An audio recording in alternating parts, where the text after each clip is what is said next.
Hi, Scorpio. Welcome to your October 2019 Astro Update. It's Raina here. And if you have already remembered watching or listening to this type of forecast from me a day or so ago, you're not imagining things. I am doing this over again because I forgot a couple of the transits and I wanted to be as thorough as possible. And so you can't do the same thing twice, let's put it that way. So, even if you heard it the first time, you'll probably hear it done differently the second time. So this is the birthday month for those who are early degree Scorpios, first 10 degrees. Happy birthday to you. For all Scorpios, happy solar return. Your official solar return is on your birthday, or actually, to be more exact, on the exact degree of your sun or rising sign, and that will not necessarily be on the date of your birth. So think about that for a moment. So as the month begins, the sun is in a hidden place, the 12th house, hibernating, incubating, if you will, and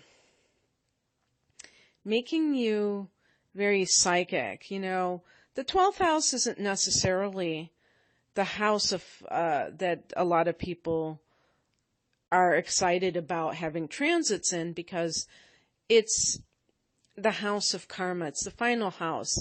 So I've heard it described as a dumping ground or something along those lines. The karmic waste bin, or they call Pisces, which rules that house, the karmic waste bin, which probably has a little bit of validity, but it is what it is. I mean, we do have a past, and Scorpios know this better than anyone.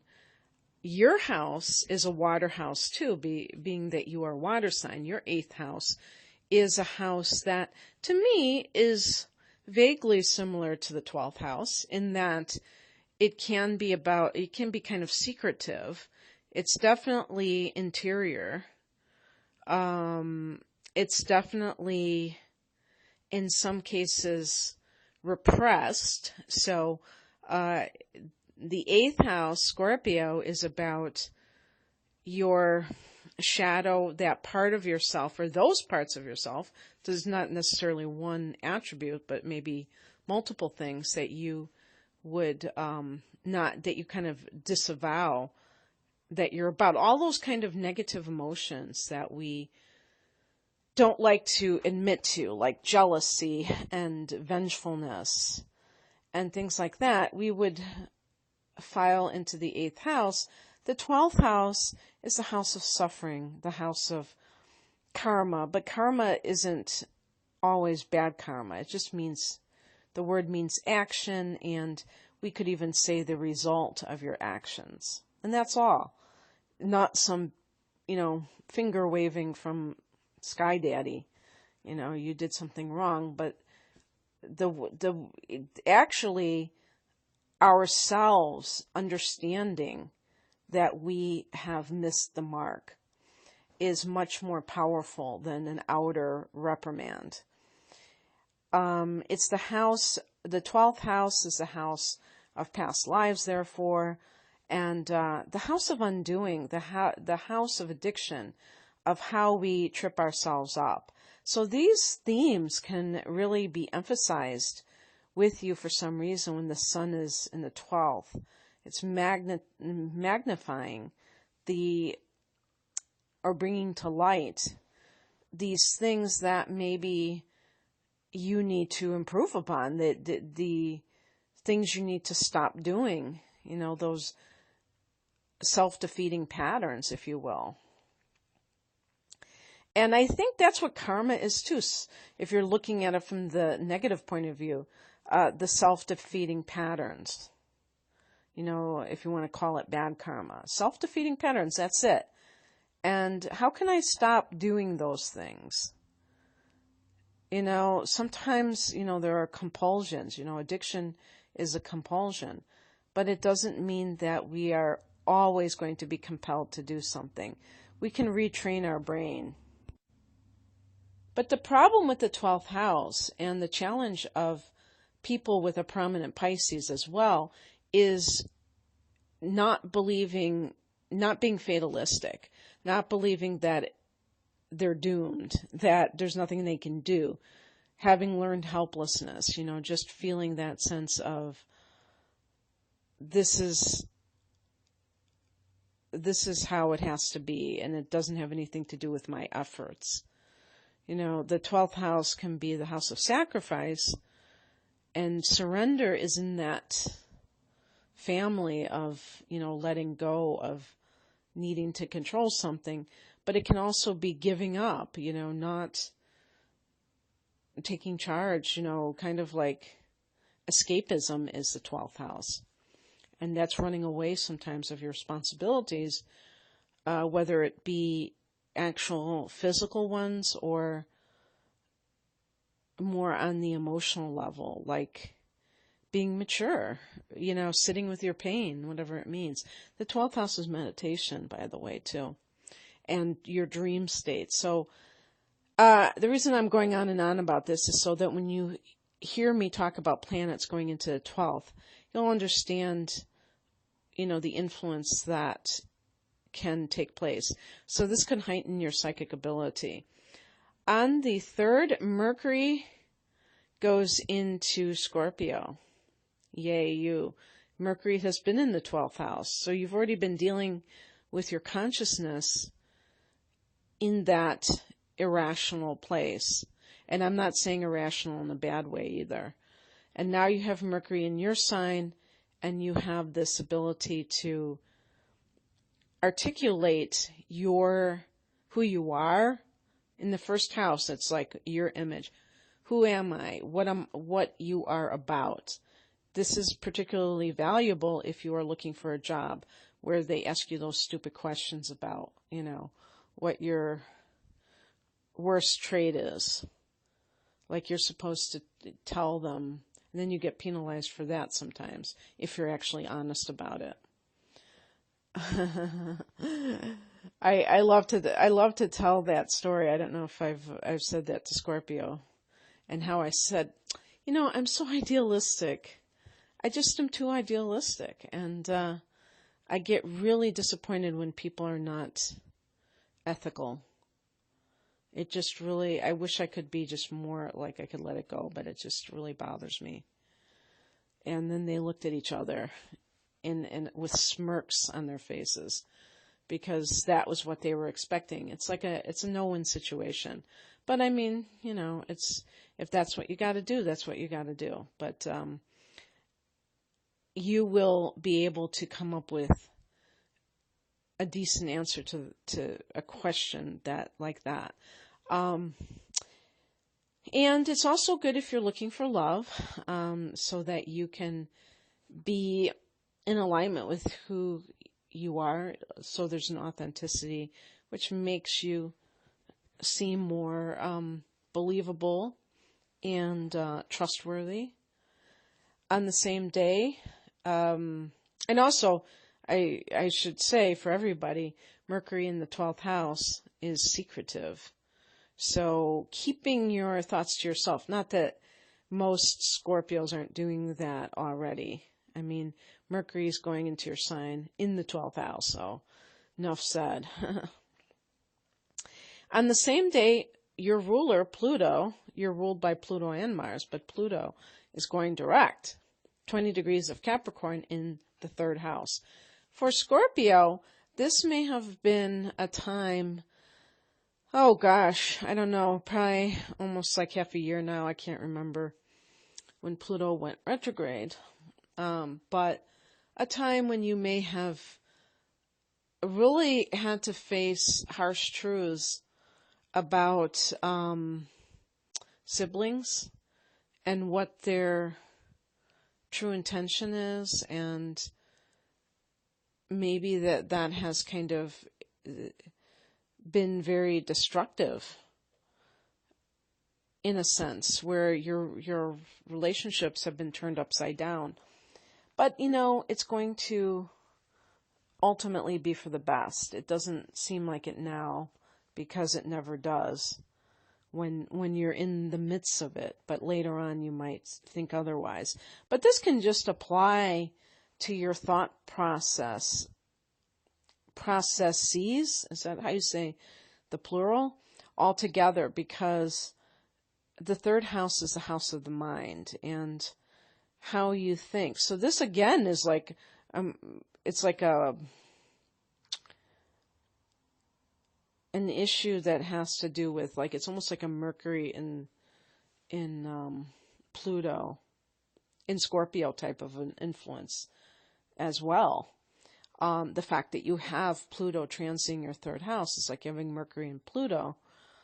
And that, I mean, why do I keep saying Pluto? Having Mercury in Scorpio. That's what having Pluto in the third house can be for you. And that can be that you are not content to deal with life in a frivolous way, in terms of, just even having small talk.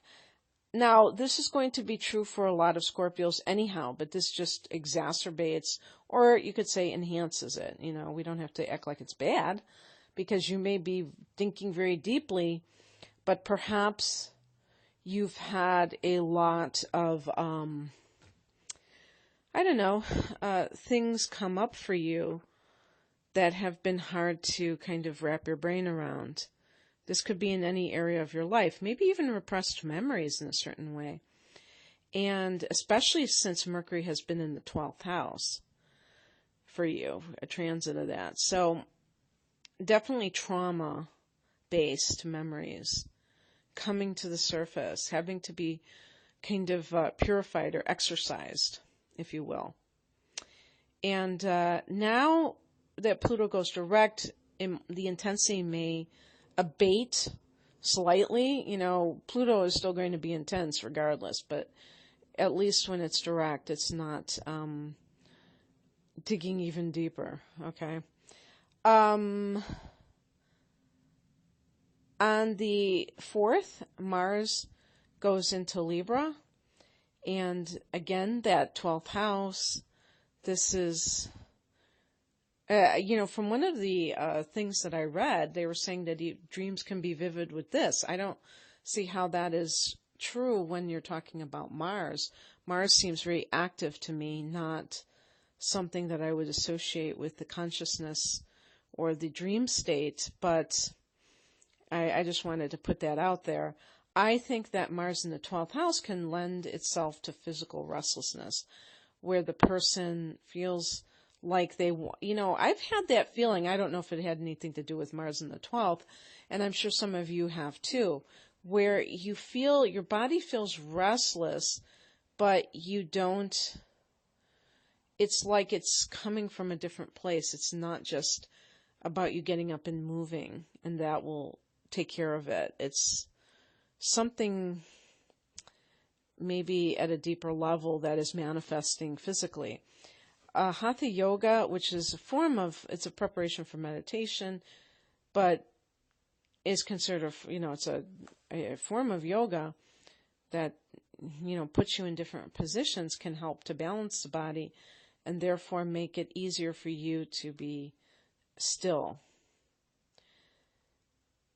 On the 8th, Venus goes into your sign, into that first house. So for the first 8 days, Venus is in this hidden area where it can relate to clandestine love affairs, things that are a little bit on the down low.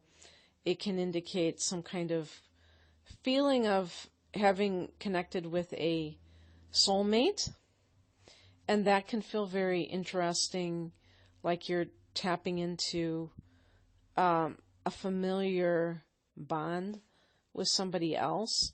And when Venus, and if for some reason you have been keeping a relationship under wraps, you may decide to go public with it when Venus goes into the first house. Maybe you just wanted to nurture it without having other people commenting about the situation, and and things like that. But now that's in the first house, it's like you own it and you're okay with it, and you don't care if other people have something to say about it. Venus in the first house can make you look better, even if you haven't done anything, but you might want to do something. You might want to change your hairstyle or buy some clothing, kind of do a makeover. It can certainly attract others to you. Venus is the attractor. So regardless of how you physically look, even if you don't do a thing, you may still have this, how can I put it, like,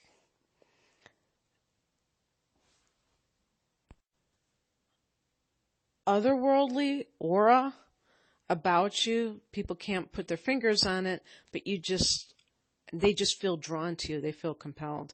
And that can help you to get what you want, because you can charm your way into it. You're perceived very positively. You are received very positively by others. And this is specifically based on the image that you're making. The, what do they call that? Not the image, but the impression that you're making on others. On the 13th, the full moon the full moon will be at 20 degrees of Aries, and this is your 6th house. This is a practical house, health and work.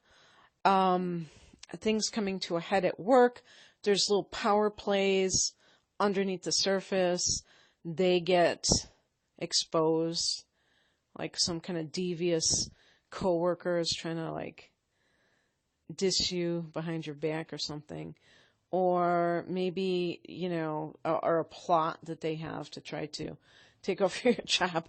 I don't mean to make you, make you paranoid or anything, but that's not the only possibility. Maybe you get a promotion. The full moon could be ending a project, but it could be like bringing something to culmination. So, if you have kind of proven your stuff, then perhaps it means that you're ready to graduate, if you will, to a higher position, because you've done all you can do in the current position. And the full moon in the 6th house can make you more aware of your health. And, if you need to take care of something, it may show itself in some way. But it's a heightened awareness in this practical house of health and work. On the 23rd, the sun goes into Scorpio. There's that first house again. So you really having that homecoming of the sun back into your sign, and that feeling of wholeness, of healing in some cases, just vibrancy, maybe, I don't know, maybe some kind of